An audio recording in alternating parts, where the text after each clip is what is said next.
Welcome to our interview series on brave feminine leadership.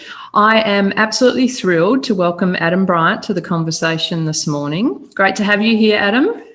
Great to be here. Thank you.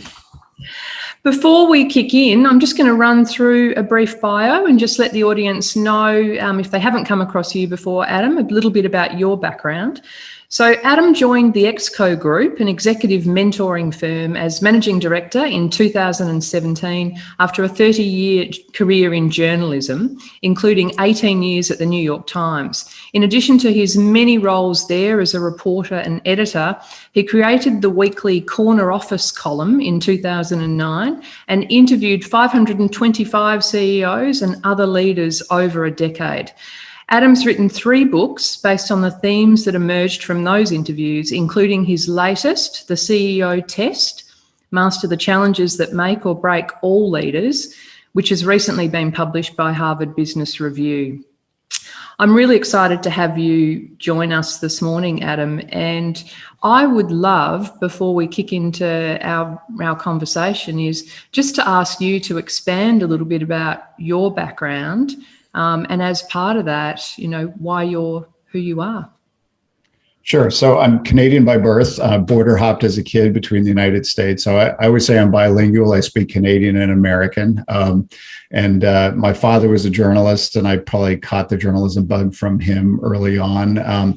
And I'd say, both my parents, especially my late father, was a world champion listener. And it's something that I've think a lot about, and it's been important sort of for me as a journalist, and also thinking about leadership. I saw just through his listening skills, almost like have these transformative conversations with people where they, he would bring out the best in them and all. So I saw that over and over. From early 20s, I dreamed of working at the New York Times and got there when I was 2019, and had a lot of different roles there as a reporter in the business section, as an editor. I left the Times to go to Newsweek magazine for 6 years and went back to the Times. In terms of formative experiences, I played a ton of sports when I was a kid, and I'm sort of wired as a team player. I love being part of a really good team. I have no patience or tolerance for, people who don't know how to play on a team or anything like that. But I also remember just at a young age watching, I'd watch football games on television, and as much as I was watching the players, I was so intrigued by the different coaching styles. There'd be somebody on the sidelines sort of yelling and flapping their arms, and then there'd be another coach who just sort of standing there with their arms folded across their chest. And so I was just so intrigued about like different leadership styles. So I guess everything came full circle, and I've spent a lot of time in the leadership sandbox, but that was probably some of the early interest.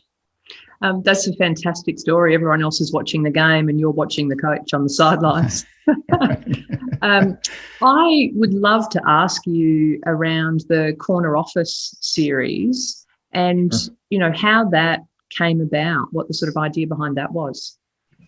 Yeah, so it's a pretty simple story. As I mentioned, I was a reporter at the New York Times in the business section for about 8 or 9 years. And during that time, I did a lot of stories about a lot of companies, different industries, and I interviewed a lot of CEOs. And, the way most interviews with CEOs are done by the business press, if you boil them down, they're essentially 2 questions, like, what's your plan to win? Like, what's your strategy? And what about the competitors? And it's almost like a Wall Street analyst interviewing a CEO. And that's fine. I mean, I learned a lot. There's an audience for those kind of stories, but I just found the more time I spent with CEOs, I just became really intrigued with them as people. And I found myself wanting to set aside all those questions and just say, like, how do you do what you do? And how did you learn to do what you do? And at some point, all of that rolled up into this very simple what if question, which was, what if I sat down with CEOs and never asked them a single question about their company? And instead just ask them about leadership lessons they've learned over the course of their lives and how they learned them. And how they think about culture and teams and hiring and what questions they ask and career, all these kind of timeless topics rather than timely. And so when I launched the series, I mean, I will share that there was a little bit of skepticism from a couple of colleagues, like, do you really think you're going to get something from them? And I was like, I think I'm going to get something from them. And sort of that started this journey of by now interviewing more than 700 CEOs, almost all, except for the pandemic, almost all with this kind of timeless lens, like, what have you learned? I will share another sort of founding principle of that series. So the second what if question I asked myself was, what if I interview a lot of women and people of color and never ask them any race or gender specific questions? So in other words, to interview everybody the same way as leaders only. And because I do find, and still to this day, that sometimes, there's kind of questions that are too predictable, right? About, you're a wife, you're a mother, you're a CEO, how do you do it all? And to me, I felt like, let's, just for this series anyways, imagine, sort of getting beyond that. So, yeah. Did you find, I'm curious to know, and that's such a terrific concept, and obviously was incredibly successful. Did you find that inevitably some of the questions you were trying to, I guess you weren't trying to avoid them, but some of the questions that you weren't asking, you weren't asking about the company, you weren't asking about gender, and you weren't asking about race. Did you find that they came inevitably into the conversations or not? Yeah, they very often did. And again, my approach was I wasn't going to push it, but if you're going to bring it up, I'll go there. And there's this one CEO who went on quite a riff about how, hands down, women are better managers than men, like no doubts. And, it's just this great extended riff. So people have definitely brought it up. And I'm happy to go there. I mean, there's just so many interesting strands. And in terms of, I will say that, having done, at least when I was at the New York Times, doing 525 in a row and kind of never missed a week, that to me there were, and I'm sure you're finding this too with your own, you get this opportunity to always try out new questions, right? Like, what yields better insights and stories. And what I found over time was, I would always start my interviews with the same three questions, which is like, tell me about when you were a kid, tell me about your parents or whoever raised you. And the third question was, how do you think they've influenced your leadership style today? And I always found that if they were open, honest, and candid with those answers, that I felt like I kind of got them as human beings. Like, those formative experiences early on are just so powerful. So that was kind of my approach. Can I ask, Adam, coming at, and clearly my focus in these conversations is leadership, but it is also with a gender diversity lens on it.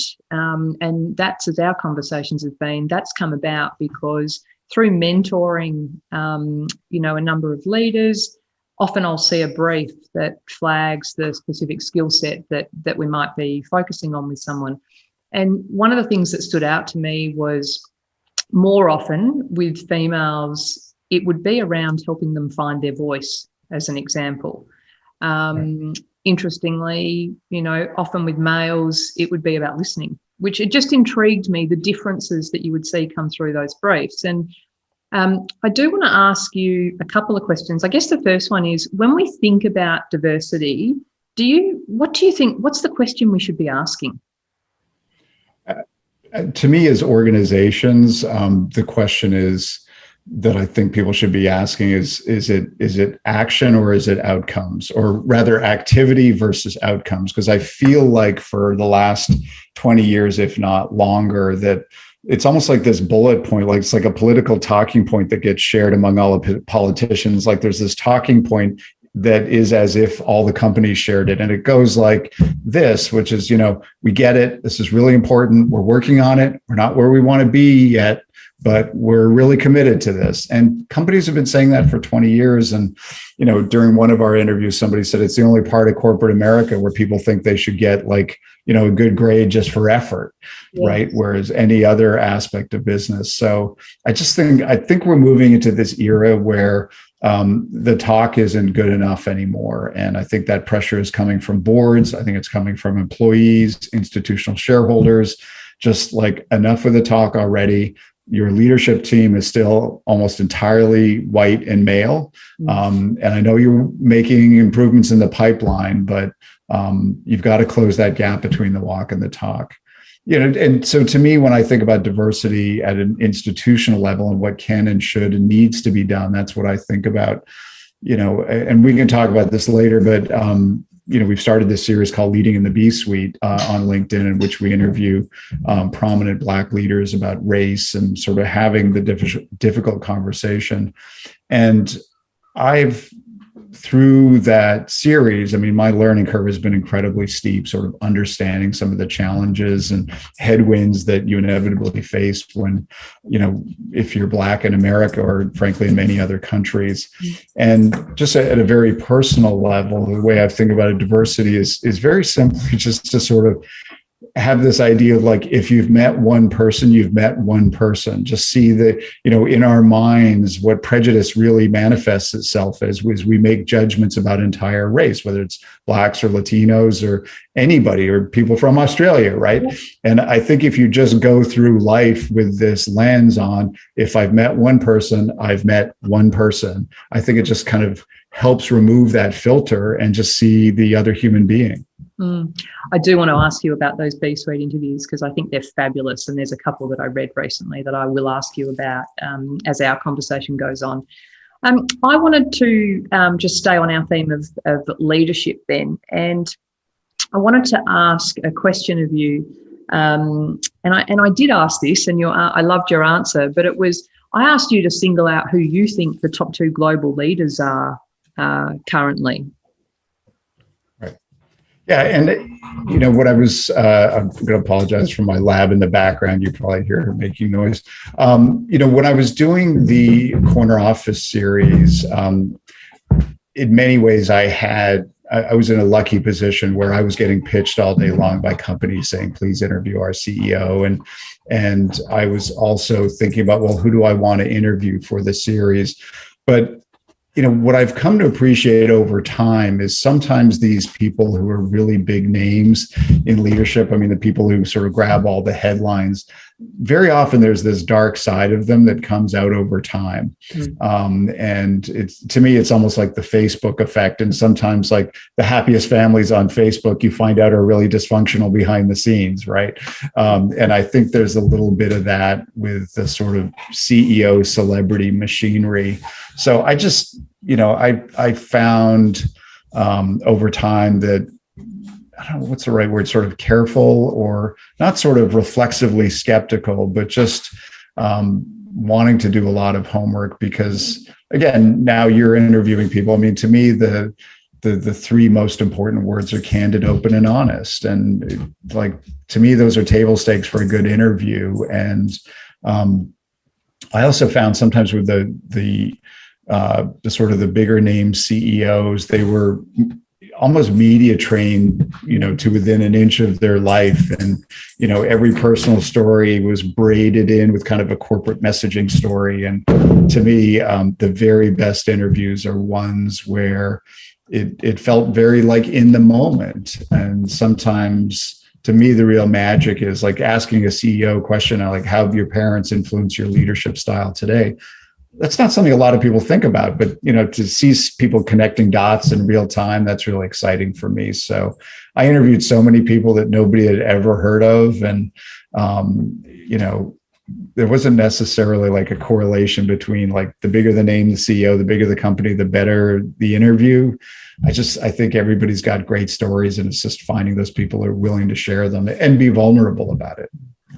Was there one thing that stood out, if you think back over the series or think back over your interviews, was there one thing that stood out about this group of people you interviewed? And a few things. I know you said one, but I may take a few. Because I would always ask questions about their early lives and their parents and things, I did start seeing patterns.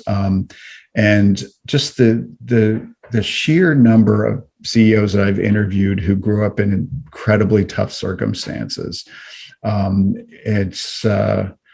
It really started to blow me away. And it wasn't just that they grew up without any money. The number of people have told me that they had like alcoholic parents or an abusive father. And they would often connect the dots themselves because there's this sense of, when they were younger, they felt out of control or whatever. And so there was want to have much more control over their own destiny, right? Because I always think with these C-suite jobs that, so much stamina is required for those things, right? Those are 3-shift jobs, right? Like there's the morning 100 emails, then you actually do the work, and then there's the kind of 9 to midnight shift. And I've always wondered, it's like, what drives these people? And so that was one of my sort of burning questions. So I think adversity is a big one. And I really appreciated the fact of how open so many of the CEOs were. And some of the stories were quite sad. I had this remarkable experience that I interviewed these 2 CEOs back to back. They told me the exact same story. They were growing up, comfortable middle-class family. Mother stayed home, father worked. Father died of a heart attack at a relatively young age. And so everybody in the family had to kind of pitch in to put food on the table. And what was remarkable is both the guys said the exact same thing. They said to me, I never wanted to put my own family in that position again. Just sort of having experienced that sort of deep stress. And so that's one of those things that propels them. A couple of other big categories. I mean, there's a lot of people who kind of hit the parent lottery, like just really interesting pairs of parents, the IQ and the EQ, the entrepreneur and the psychoanalyst, right? The artist and the engineer. I heard a lot of that. And then I've met a lot of people who just I think they were born with like volcanic energy. Their skin just exists to kind of contain that energy, and business was just something to focus themselves on. So I think that was one of the interesting patterns, is trying to understand like why, it's that question, like, what is it about these people? And the second thing I'll say is this habit of mind that I've seen in all successful leaders, which is this ability to simplify complexity, just to sort of distill down the complexity of the industry and the world and sort of build that into a simple model that they can then get on a stage and explain to all employees so that they can remember. And they're constantly sort of testing it against new data that shows up. And to me, that's almost like, one of those bedrock skills that you need to have if you're a good leader. I had a wonderful conversation yesterday with, probably one of Australia's, best known leaders, influential leaders. And, one of the interesting things, and he was open and vulnerable about, points in his own career when he had imposter syndrome and things like that, and talked about, points reaching out for help. And, that was interesting to me in terms of, do you see these CEOs you're working with, do they have good support networks for themselves? Because there's a lot of, you hear a lot of talk about what a lonely job it is. Yeah, they do. And I know there's a lot of sort of selection bias on my part of who I interviewed. I mean, I worked very hard to find those people who are going to be open, honest and candid, and therefore they were more likely to be self-aware. I mean, there's a lot of high-performing jerks out there, right? We all know them. We've all worked with them at some point, and I worked very hard to avoid them. But, I think there's a lot of sort of important moments of a learning curve for a leader. And one of those is kind of recognizing it's like, I don't have all the answers. I can't expect myself to have all the answers, and I need help, and it is lonely. And I think some of the other learning curves are, around communication. It's like, I just said this 2 weeks ago. Why do I need to say it again? It's like, you need to say it again. And I think another important lesson is around hiring and diversity. I heard so many people say that, the first team they put together, it was just versions like mini-me versions, right? Or the proverbial frat house. And at some point they just realized this doesn't scale. I'm not getting any new opinions here. So I think that is, that is an important step. And a lot of people talk about, having that network, people who ideally are, really good listeners and aren't going to, always just give you their opinion because they want to hear their own voice, but just be there to help them. And just this idea of a personal board of directors, I think, is really powerful.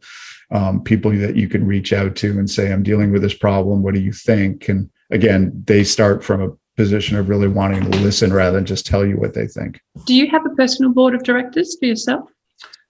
I do, in the sense, I guess there are people that if I need some advice on something, I will go to the person who I think can help me out with that most. But I mentioned at the top of the interview just how important I think listening is, and I sometimes think about sort of my circle of friends and personal board of directors and stuff, and so much of it goes to literally like how good a listener are they, right? Like when you call them for advice, how much are they really trying to understand, like the nuances and the gray areas, rather than just saying, oh, here's what you should do, like buy, sell, go vanilla, chocolate, whatever. And to me, I just put a huge premium on people who just say, like, not only listen, but can also share themselves. Like, yeah, I dealt with something similar like that before. So those qualities of like vulnerability or listening, you want those in your best friends, right? And I think you also want that in your personal board of directors. Can someone learn how to listen, Adam? You talked about watching your father. Can someone learn how to listen well? I think so. I think, like a lot of things, that if you approach it as a discipline and practice it,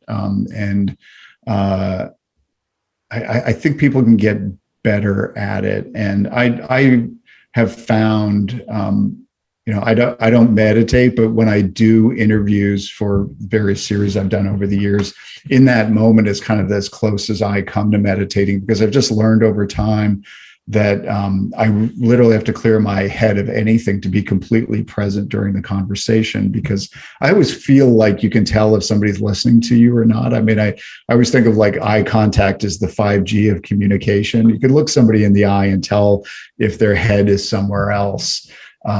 So I think it's just that discipline of clearing your mind, being completely present, and not judging people, and really listening for comprehension, and using, body language, all those things that I do think you can get better at it. And, sometimes when I give talks occasionally at business schools, and this professor that I know pretty well, at one point he said, could you do like a lecture on listening? And I'm going like that. Like, what would I say? But I started thinking about that. So I put together this module around listening, and I always start it and end it with the same two questions. So when I first meet the group, I always ask people, like, who's the best listener you know? And then I ask them, like, so if, some person leaps to mind, what is it about what they do that earns them that title in your mind? And you get people to share their stories, a sister, a friend, mother, whatever. And so then we have a whole discussion around listening. And at the very end of the class, I always say, okay, so we've talked about this. Now my question for you is, to each of the students, if I talk to everybody in your network, your friends, family, colleagues, and ask them who's the best listener they know, then the challenge is, would they say it's you? And there's a sort of, usually there's this pause, and a lot of people start laughing. They go, they would absolutely not say that it's me. But I think it's a good life challenge. And I also think listening is one of those, I sort of liken it to a Swiss Army knife. It's incredibly useful in every context, personal relationships, work relationships. I think it is an underrated superpower of good leadership. And I also think that if you are a good leader, that the world is kind of playing into your hand a little bit, because I think the skill of listening is actually on the decline, thanks to, our electronic devices and stuff like that. I mean, people just live on their phones. And so I think if part of your goal in your career is to set yourself apart, I think one of the ways you do that is by being a better listener. There's a lot of talk about, from a leadership point of view, about one of the most important things is knowing who you are first. Mm-hmm. And I just wonder, I hear people talk about people don't spend enough time working out who they are first as a leader. Have you worked out who you are as a leader, Adam? Your own values? I think I have recently, and it's a great topic that you bring up, because I just recently wrote a column about this, and the phrase I put on it, not that I've invented anything grand, but it's just like, what is your personal leadership brand, right? Like, what are the values that you stand for? And I think when you ask people to go through this exercise, I think the specific questions you have to answer are not just like, what are your values, but it's like, why are they important to you for driving success? Right? How have you manifested these yourself in your life? What are the things that you are not going to compromise on ever? Right. And so to me, that's how you start getting a little more specific. And I would say I spent 14 years as a manager, managing teams of reporters. And I think that what I would say to people is, I am very big on sort of continuous improvement. I think everybody should want to get better at their job every single day and should be self-motivated to do so. And I get along really well with people who are like that as a manager. And because I don't feel, especially when I was at the New York Times and even at Newsweek, I felt like those jobs were big responsibilities and obligations. And I felt like everybody should respect in effect, the privilege, the honor of having those jobs. So that's kind of one of something that's bedrock to me. I find as I get older, I love sentences that begin with "there's only two kinds of people," or "there's only two kinds of companies" and stuff. And one of my frameworks for managers, because I've worked for some bad bosses over the years, and I think one of the ways you can explain good bosses and bad bosses is this idea of bad bosses see the employees that they're managing as kind of their assets to help them achieve their goals so that they can get promoted, right? It's sort of like, what are you doing for me? And I think the best leaders are much more selfless and see their job as like, I see a trajectory for you, and it's my responsibility to help you along that trajectory. So I tried very hard to be in that latter camp. And I think too, having spent half my journalism career as a reporter working for editors, and then the other half as being an editor myself, I always just wanted to be, my guiding principle is like, I wanted to be the kind of editor that I wanted when I was a reporter, just sort of somebody who was kind of thoughtful and encouraging and would read my stories carefully. And my father was an editor for many years, and he passed along this piece of advice that somebody gave him when he started editing, which was edit the person, not the words. And what that meant is, focus more on the human being, the individual, and what they need and what their strengths and weaknesses are, and coaching them, rather than seeing your job as to like move commas and things like that on the page. And so that was also, always kind of a guiding principle for me. And I will say that the last thing that I will say about being a boss too, I think that,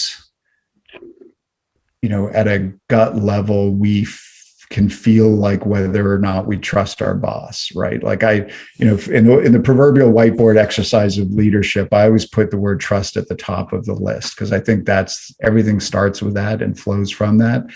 And I think, it sort of ties back to the point I made earlier, that I think you want somebody who feels like they're on your side of the table, right? Like, let's solve this together because I want you to be the best you can be, rather than somebody who enjoys the trappings of power, which I was never really taken by. I've turned down a couple of promotions in my career simply because I saw what the work was, because I was the deputy to the number one. And it's like, I know what I'm good at. I'd prefer to do that. I don't want your headaches. And I'm not really motivated by the title that's on my business card. So that's probably a longer answer than you wanted, but it's a little bit of who I am. Your dad sounds like a wonderful a wonderful man and a wonderful influence. I know he comes up in a lot of your stories.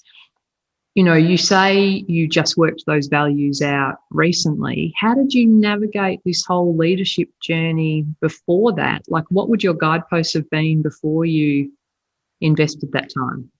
Yeah, I think it was more just instinctive, or just something that I hadn't thought about. And it was more, you know, in sort of coming up, writing this column about your personal leadership brand, which we use some of with cohorts in our consulting work. You know, as I started thinking about this more, I just turned it on myself and said, well, what would mine be? And I will say that the experience of doing these interviews with leaders about these timeless questions, just like you're asking me, you know, I would ask them about early influences and kind of how they became who they are.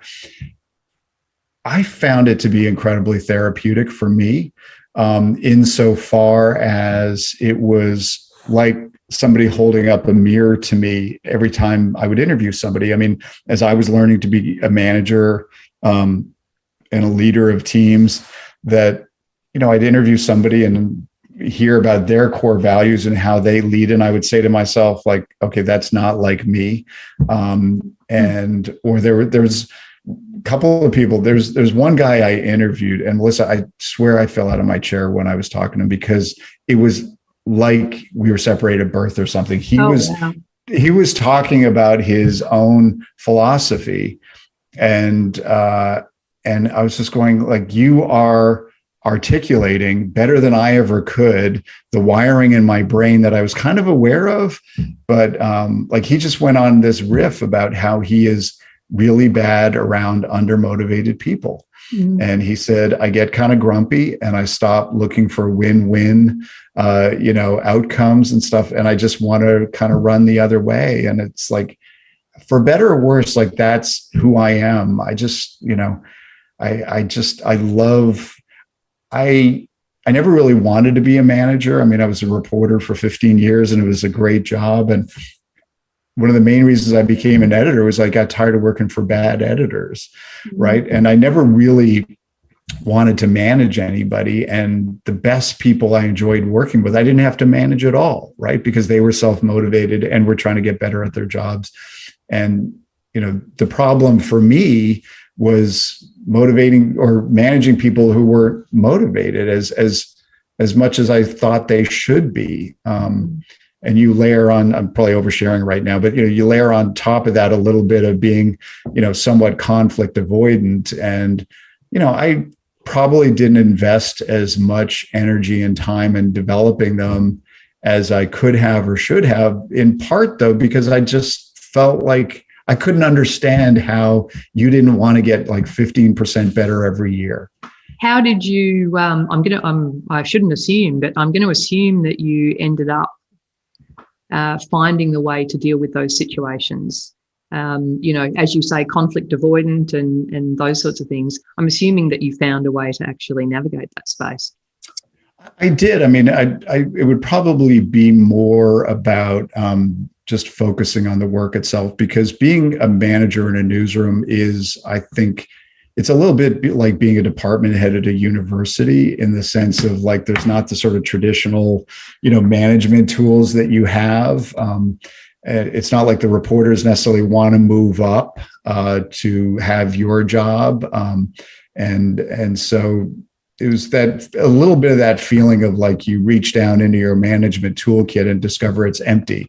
And so once you figure that out, then it's like, okay, well, how am I going to work with these people? And my strategy was simply to try and engage them intellectually, and through that, hopefully motivate it and inspire them, and just be really intrigued by the subject matter and the stories, and hope that's where I was trying to get that kind of extra click of energy. And just that sense of like, I want you to succeed wildly beyond your dreams, but like, not everybody was motivated that way. So. Can I ask about the B-suite interviews, Adam? I just think they're so timely, and there were two in particular that really jumped out at me. One was an interview you did with Crystal Ashby, mm-hmm. And the other one was with Laurie, is it Trickerson Fouché? Fouché. Fouché. Yeah. And I just think they were so pertinent to the conversations that I've been having with leaders who want to improve their own leadership, but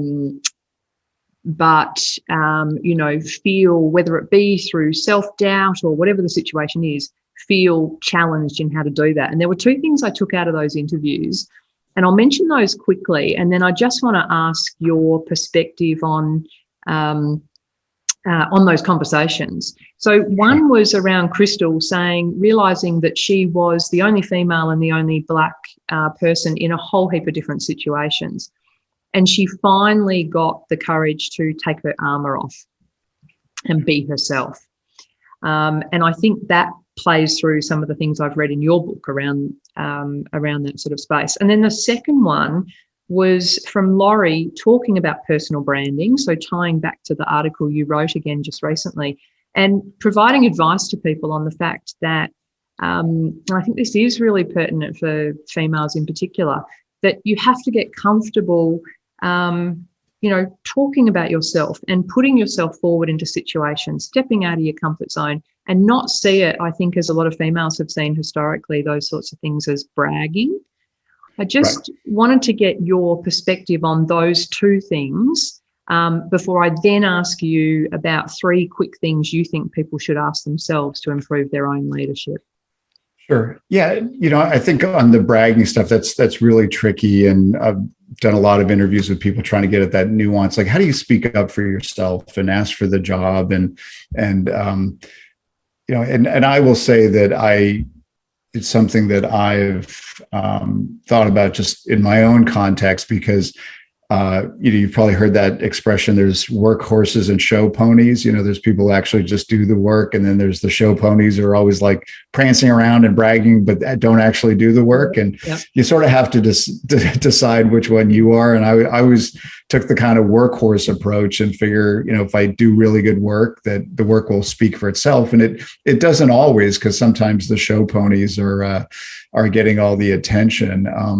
And so I think the trick there, because then some people say, well, I don't want to be bragging, like that doesn't feel comfortable for me. But I think there's a nuance there to talk about, like, whatever you did in the context of the team, right? So whether you're part of the team or leading the team, say it's amazing what the team did, and it could be clear that you were leading the team or part of the team, but just so that you make clear that you have this interest and ambition for the team, not just yourself. I thought that was a great tip that I heard from somebody.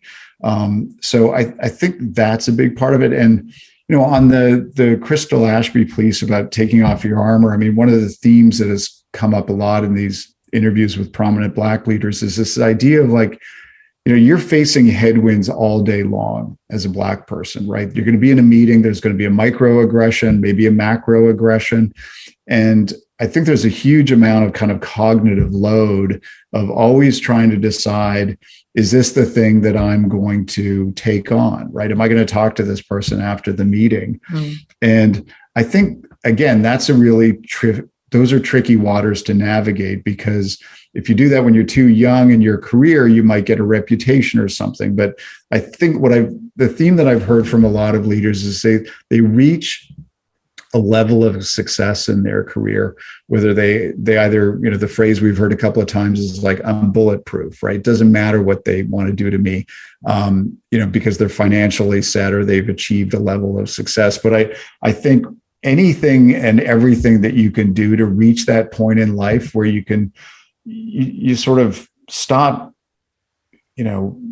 Crystal referred to as taking off her armor, but I think another way of thinking about it is like all these filters that you have. It's like, what am I going to say? You might have a thought, but then you pass it through 5 filters and decide whether to say it or not. I think if you can get to the point where you just sort of take those filters off and say, I am who I am, and if you don't like it, that's your problem, not me. And I think you need to get there as a leader anyways, because leadership is not a popularity contest. The three things a leader should ask themselves to improve their own leadership?